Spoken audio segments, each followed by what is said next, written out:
Assalamualaikum warahmatullahi wabarakatuh. Sahabat ceritanya Taribon, mudah-mudahan Anda selalu setia bersama kami, channel yang selalu menghadirkan kisah-kisah nyata menarik.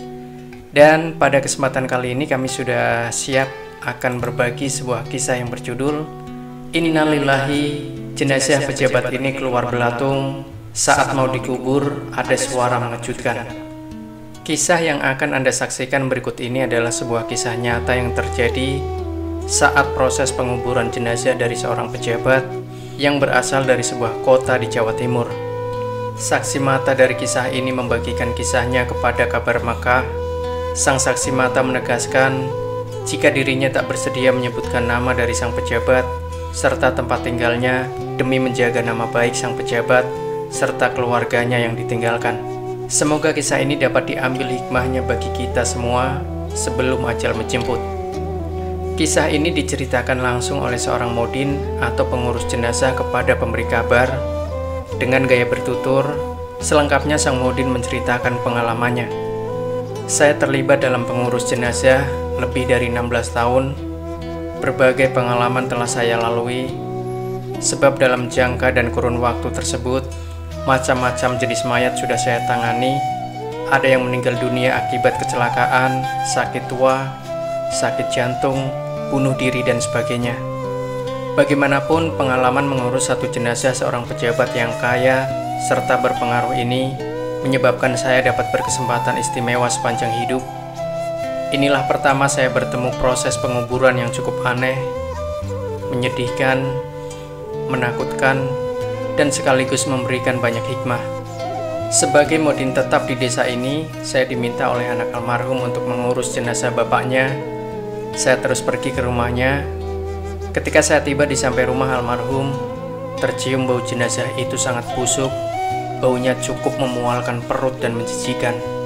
Saya telah mengurus banyak jenazah, tetapi tidak pernah saya bertemu dengan mayat yang sebusuk ini. Ketika saya lihat wajah almarhum, sekali lagi saya tersentuh. Saya tengok wajahnya seperti dirundung oleh macam-macam perasaan takut, cemas, kesal, dan macam-macam. Wajahnya seperti tidak mendapat nur dari Allah Subhanahu wa Ta'ala.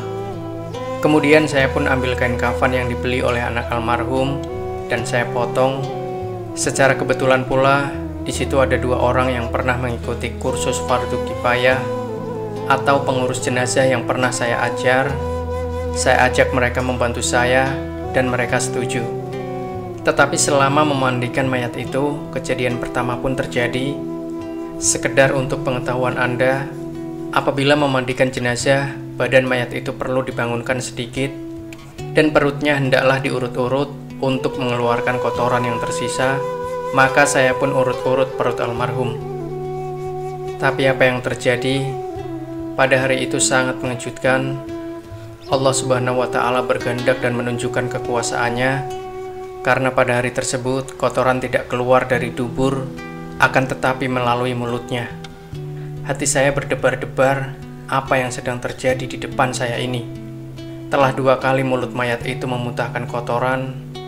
Saya harap hal itu tidak terulang lagi, karena saya mengurut perutnya untuk kali terakhir.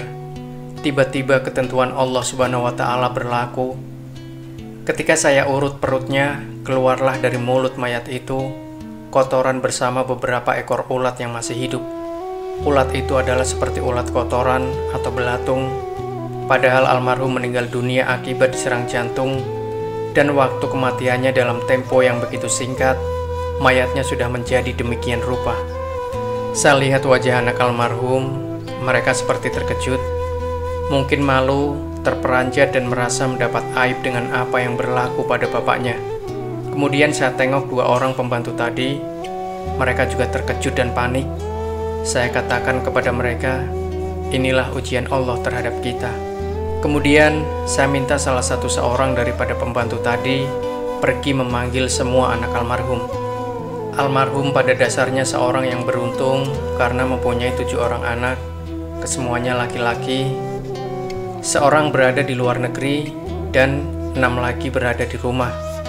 Ketika semua anak almarhum masuk, saya nasihati mereka. Saya mengingatkan mereka bahwasanya tanggung jawab saya adalah membantu menguruskan jenazah bapak mereka. bukan menguruskan semuanya. Tanggung jawab ada pada ahli warisnya. Sepatutnya sebagai anak, mereka yang lebih afdal menguruskan jenazah bapak mereka itu bukan hanya iman, hanya Bilal atau guru.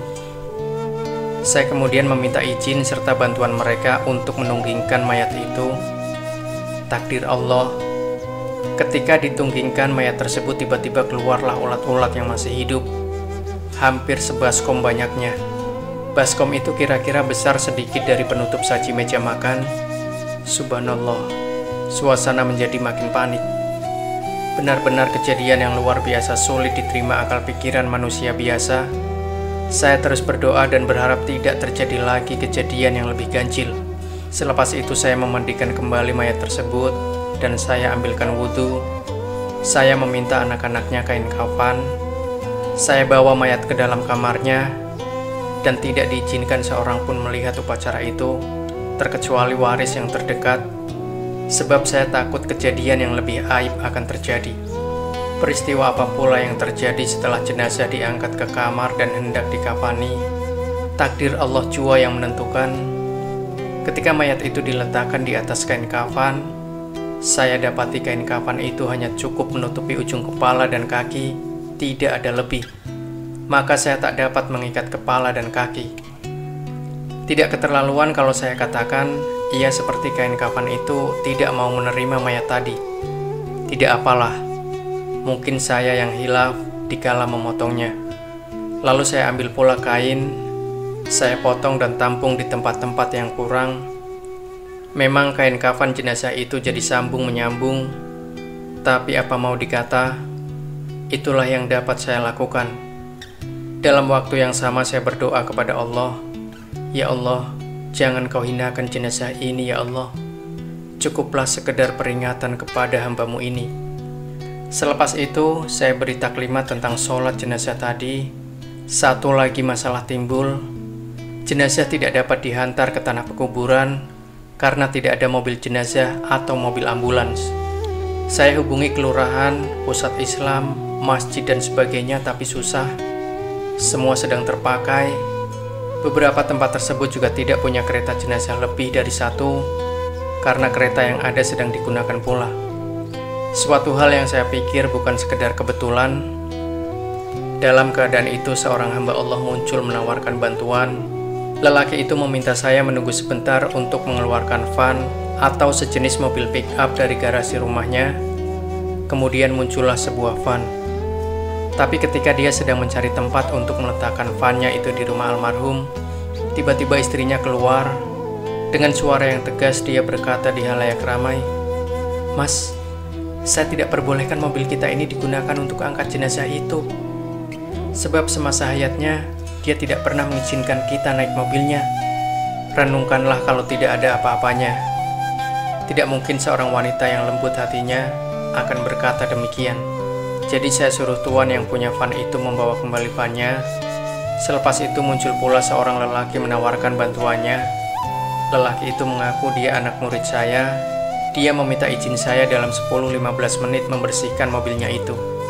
Dalam jangka waktu yang ditetapkan itu, muncul mobil tersebut, tapi dalam keadaan basah kuyup. Mobil yang dimaksudkan itu sebenarnya lori, dan lori itu digunakan oleh lelaki tadi untuk menjual ayam ke pasar. Dalam perjalanan menuju kawasan pekuburan, saya berpesan kepada dua pembantu tadi supaya masyarakat tidak usah membantu kami menguburkan jenazah. Cukup tinggal di camping saja akan lebih baik. Saya tidak mau mereka melihat lagi peristiwa ganjil. Rupanya apa yang saya lakukan itu berlaku sekali lagi. Takdir Allah yang terakhir amat memilukan. Sesampainya jenazah tiba di tanah pekuburan, saya perintahkan 3 orang anaknya turun ke dalam liang dan 3 lagi menurunkan jenazah. Allah Subhanahu wa Ta'ala berkehendak semua atas makhluk ciptaannya berlaku. Saat jenazah itu menyentuh ke tanah, tiba-tiba air hitam yang busuk baunya keluar dari celah tanah yang pada asal mulanya kering. Hari itu tidak ada hujan, tapi dari mana datang air itu? Sukar untuk saya menjawabnya.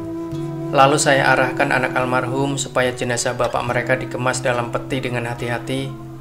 Saya takut nanti ia terlentang atau terlungkup. Na'udzubillah. Kalau mayat terlungkup, tak ada harapan untuk mendapat syafaat Nabi. Papan keranda diturunkan dan kami segera timbun kubur tersebut. Selepas itu kami injak-injak tanah supaya mampat dan bila hujan ia tidak mendap atau ambrol. Tapi sungguh mengherankan, saya perhatikan tanah yang diinjak itu menjadi becek. Saya tahu jenazah yang ada di dalam telah tenggelam oleh air hitam yang busuk itu. Melihat keadaan tersebut, saya arahkan anak-anak almarhum supaya berhenti menginjak tanah itu. Saya tinggalkan lubang kubur 1/4 meter. Artinya kubur itu tidak ditimbun hingga ke permukaan lubangnya, tapi ia seperti kubur berlobang. Tidak cukup dengan itu, apabila saya hendak bacakan talqin, saya lihat tanah yang diinjak itu ada kesan serapan air. Subhanallah, dalam sejarah belum pernah ada peristiwa seperti itu terjadi. Melihat keadaan itu, saya ambil keputusan untuk selesaikan penguburan secepat mungkin.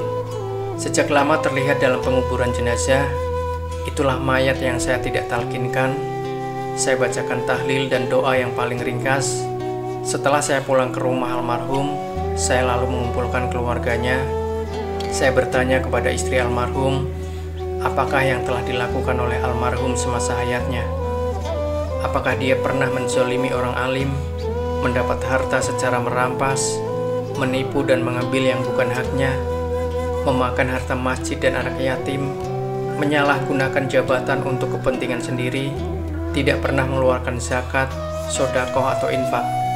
Istri almarhum tidak dapat memberikan jawabannya.